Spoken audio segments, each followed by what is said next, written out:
مستبقا. بسم الله الرحمن الرحيم. الحمد لله رب العالمين، والصلاة والسلام على رسوله محمد وعلى آله وصحبه ومن تبعهم بإحسان إلى يوم الدين. أما بعد، إلهي وحن كبرينا سبحانه وتعالى كلمة ربنا إنا نحنه إنه كدقو مد إله درتي لولج سبحانه وتعالى. إلهي وحن كبرينا سبحانه وتعالى إنه عد مغشنا كو أنفعه أو كدقو ممن يستمعون القول فيتبعون أحسنه. كلمة وحن كسب صندهي وحن أقنها كل جن إن إنه فضل هذا بالآديات وخير بدن، آديات وفضل بدن، آديات إلهي أكتس سبحانه وتعالى قدر أي منزلة أقوله بالقفك مسلم كعه الوجب بهن يهي إنه كفى إذيسته تذال فربضن هي جهد فربضنا وبحيه إلهي نجده وكواس. وحان أجدنا ما أنت إنه سئفتي منه وحيالا كوكوبا وكمل عمل كاس السجعة نقصه أو بيشا نقصه فضله وحياله الوجب بهن يهي إن سمعنا صومكو أما بيشا رمضان فضلك إي أجرك إلى هاي عد كما قرصونة. فضلك إي أجرك إلى هاي عندنا كما قرصونة.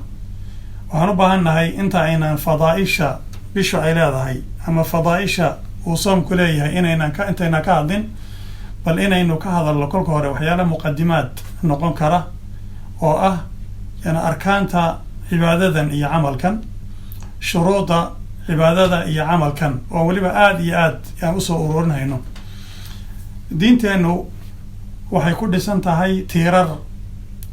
islaamku tiirar buu ku dhisan yahay, arkaanul islaam iyo arkaanul iimaan. salaadu waxay ku taagan tahay arkaan iyo shuruud bay ku taagan tahay. soomku saas oo kale arkaan iyo shuruud buu leeyahay, yani xajku arkaan iyo shuruud buu leeyahay. zakadu arkaan iyo shuruud bay leedahay. cibaado kasta iyo camal kasta oo la sameeyo arkaan iyo shuruud ayay leeyihiin. maxay kale yihiin arkaan iyo shuruud? maxay kale yihiin? yani ruknigu ama shardiga ka hormar. shardigu waxa weeye waxyaalaha diyaar garowga ah ee looga baahan yahay qofka muslimka ah marka uu rabo inuu camal sameeyo inuu la yimaado. macnaha waa diyaar garow, waa wax ka horeeya camalka inta aadan weli dhex gelin inaad la timaado lagaaga rabo wey. baynama arkaantu ay noqonayso يعني عملك سمينيسو دحديسا wax ku jira oo hadii aad halayso camalko dhan oo baabaayo weeyaan. marka rukni shardigu waa qabla al-amal wey, waa camalka ka hor yana kharij al-amal buu noqonaya. ama ruknigu waa fi dakhil al-amal wey, camalka dhexdiisa yana waxa la yimaado weeyaan. arkaanu siyam culimadu waxay ku soo xadideen laba wey. macnaha labadaas shay haddii uusan qofku la imanin camalkiisa iyo cibaadada uu sameynhayo laa yuqbalu minhu laga aqbalayo. labadaa camal maxay yihiin? kow waa anniya. niyaduna waa acmaalu lquluub wey, waa camalka qalbiga laga sameeyo wey. yana waa qasdu lqalbi wey. يعني وعمل ينعقد من القلب، وعمل أو قلبك كجنتم هيوي وقف ولا يماده. وإنه قفك قلبك يسوع ويهي مقبل على الله سبحانه وتعالى، وإنه يهي مستحضرا لعظمة الله سبحانه وتعالى، وإنه يهي مخلصا. نية كل الولاية وحلو جدا الإخلاص عمل قاعد سمين يسوع إن إله درتي لو سمايو ولا النيودو ويان وقلبك وحاضر يهي وحاضر سمين يسوع وولاية يهي النبي محمد صلى الله عليه وسلم إنما الأعمال بالنيات. إلى هنا قرآن سبحانه وتعالى وكي نقولها وما أمروا إلا ليعبدوا الله مخلصين له الدين. مركا إخلاص كاسي والنية دي وي. النية داسي عملك هدي أن الله إيمانين وبرها يا وينو ندي.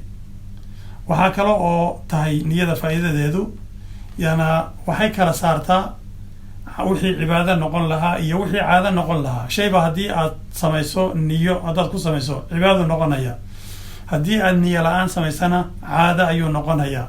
tafsiilkeedu wuxuu u baahan yahay waqti dheer. sidaas oo kale yani niyadu waxay kala saartaa cibaadooyinka naftooda faradka ah. yani markaad duhur tukanayso iyo markaad casar tukanayso waa inay niyatu iyo duhur iyo niyatu alcasr waa inay kala jiraan, waa inay isku khaldamin. yani saas oo kale niyadu waxay kala saaraysaa cibaadooyinkii ama taacooyinkii yani waajibkii iyo sunnada ahaa ama faradkii iyo sunnada kale ahaa ayuu kala saaraya. yani wahakada.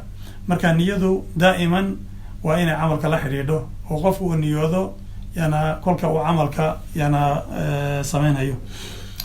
shardiga labaad waxa weeye soomku uu leeyahay waa al-imsaak oo macnaheedu ay tahay inuu qofku ka fogaado u dhowaanin wax alla wuxuu ilaahay subxana wa tacaala uu ka reebay uu rabbi inoo sheegay subxaana wa tacaala inuu soomka uu waxyeelayo, uu soomka dhaawacayo ama uu burinayo, sida in wax la cuno oo kale, in wax la cabo oo kale, in loo galmoodo oo kale, yani waxyaala iyo waxyaala kaloo fara badanba inuu qofku ka dheeraado. yani jamiic mubtilaat siyaam, yani mubtilaat siyaam iyo yani muftiraat siyaam iyo waxaas oo dhanba iyo mufsidaat siyaam waxaa tirahdaba in qofku ka dheeraado wey. waa in uusan waxba cunin, waxaana cabin, galmana uusan samaynin, wax kastoo soomkiisa wax u dhimayana waa inuusan samayn. labadaas shay weeye yani ruknigu waa anniya iyo al-imsaak can al-akli washurbi yani waljimaaci wasaa'ir muftiraat baad dhihi kartaa. shuruudda uu leeyahay yani camalkaasi yani muddadiis waa waqtiga yani imsaaku waa min طuluuci الfajr الصaadiq ilى غuruub الshams weeye, laga bilaabo yana salaada subax yana markii la gaadho ilaa ay qoraxdu ka dhacdo inaan waxba la cunin oon loo dhawaanin weeyaan. yana shuruuط siyaam, soomku wuxuu leeyahay shuruud buu leeyahay. shuruudaas culimadu waxay u qaybiyaan labay u qaybiyaan, shuruuط alwujuub iyo shuruuط الصحة. shuruuط alwujuub iyo shuruuط الصحة ayay u qaybiyaan. shuruudaas iyada ah haddaan isku duuduubno kulligoodba oynu isku wada qaadno insha allahu tacaala. kow waa alislaam, waa inuu qofku muslim yahay. haddii uusan qofku muslim ahayn yani soomka lagama aqbalahayo. laba waa inuu qofku yahay qof qaangaadh ah oo yani baaliq ah, macnaheedu waa wujuubkii ay noqonaysaa, kuma waajibayso yani isaga, laakiin isagoon baaliq ahayn haddii uu soomo soomkiisu waa maqbuul weeye. shardiga saddexaad waxaa weeye alcaqlu, inuu qofku caqli uu leeyahay, qofku inuu caqli uu leeyahay oo uusan faaqid ulcaqli ahayn, macnaha majnuun inuusan ahayn weeye. shardiga afraad waxaa weeye atahaara, inuu qofku uu daahir yahay. inuu daahir yahay maxaa laga wadaa?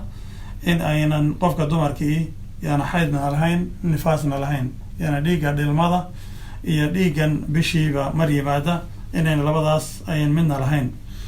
shardiga shanaad waxaa weeye alqudratu calaa adaa'i siyaam, inuu qofku awood uu u leeyahay. yani halkaa waxaa soo galahaya waxaa soo galahaya kow inuusan qofku uusan ahayn oo qof gabooba ahoo jilicsan inuusan ahayn, inuusan qofku ahayn qof xanuun iyo marad yani uusan la soomi karin yana qaba inuusan ahayn baa soo galahaya alqudratu calaa adaa'i siyaam. yani shardiga lixaad waxaa weeye aliqaama, inuusan qofku musaafir ahayn ee uu qof yana degan yana waa inuu yahay. shuruudaas lixda ah yana kolkii aan isku duuduubno oo shuruudu sixa iyo shuruud alwujuub aan isu geyno ayuu noqonayaa yana shuruudda looga baahan yahay qofka yana soomahaya. waxaynu ku dadaalaynaa inaynu la nimaadno arkaantaas iyo shuruudaas si ay camalkeenu u noqdo maqbuul ama soomkeenu uu noqdo mid ilaahi subxaana wa tacaala uu inaga aqbalo, oo waxa aan ku raadinayno oo dambi dhaaf ah oo janno gal ah oo rifcatu darajaad ah si aynu u helo inaynu ku dadaalno shuruudaas iyo arkaantaas. ilahi waxaan ka baryaynaa subxana wa tacaala inuu ina waafajiyo. ilahi waxaan ka baryaynaa subxana wa tacaala inuu inoo sahlo. وصلى الله على سيدنا محمد وعلى آله وصحبه وسلم.